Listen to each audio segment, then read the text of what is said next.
another level. I think I learned more from this journey than my son, and for that, I'll be forever grateful.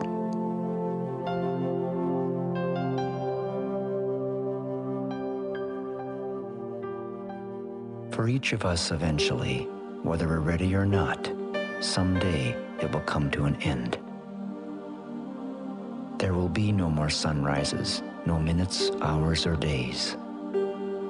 All the things you collected, whether treasured or forgotten, will pass to someone else.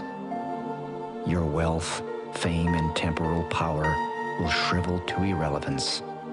It will not matter what you owned or owed. Your grudges, resentments, frustrations, and jealousies will finally disappear. So too your hopes, ambitions, plans, and to-do lists will expire. The wins and losses that once seemed so important will fade away.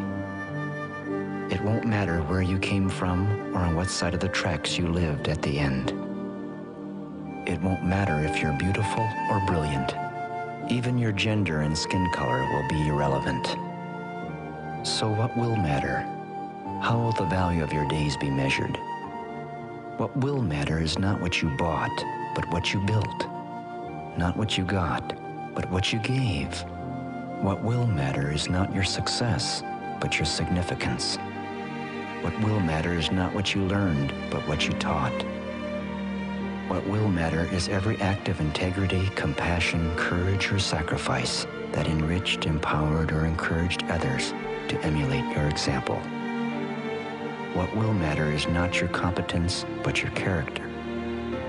What will matter is not how many people you knew, but how many will feel a lasting loss when you're gone. What will matter is not your memories, but the memories that live in those who loved you.